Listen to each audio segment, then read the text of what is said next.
Hiditra ao anatin'ny fanadihadiana miompana amin'ny fankalazana ny fetin'ny Noely kosa isika.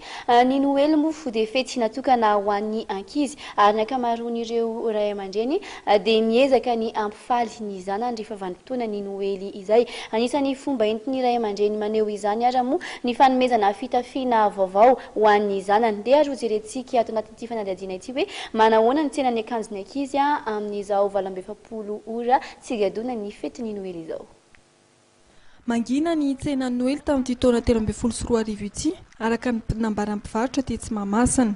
Ambany araka ny nambarandreo mpivarotra ny fahefa-mividin'ny mpanjifa ary tsy maharisika amin'ny fanjifanana akanjo vaovao intsony ny malagasy. Ity mpivarotra iray eto Mahamasina ity dia laza mihitsy fa nahitana fihenana hatramin'ny 500 isanjato amin'ny mpividin'ny akanjon'ny ankizy tamin'ity taona ity raha oharina tamin'ny taona 2024. Tena tsisy tsena mihitsy tamin'ity. Tena mangina be mihitsy fa misy ny tsena taloha par rapport amin'ny taloha tena zéro ny tsena tamin'ity mangina tsisy ohatr'izany. Tsisy mandeha daholo na akanjona ankizy na inona na inona fa ohatra santisanty eo kely fotsiny zany ny mandeha.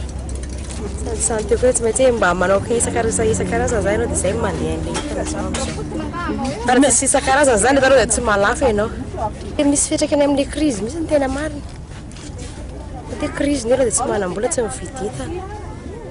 Taloha nefa izay malafa be fa tamin'ity tena hoe zéro. Anisany tena misy ity zany dia efa tsisy tsena izay ny tena marina.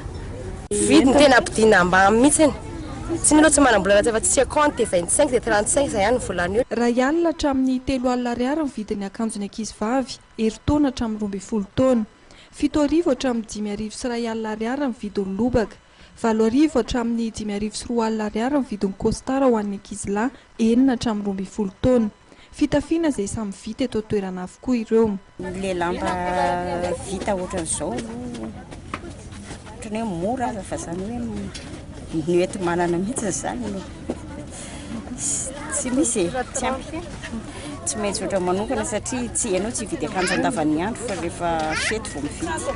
Ny ho an'ny ankizy aloha fa ny ho an'ny lehibe no afaka mividy rehefa misy fa ny ankizy rehefa fety ny mangahera tsy mahazo. Raha nambaran'ireny mpianakaviana no tava taminay dia eo amin'ny 2 alina ariary ihany ny vola natokana amin'ny fianakaviana entina hividianana akanjon'ny ankizy izay entina amin'ny Noely.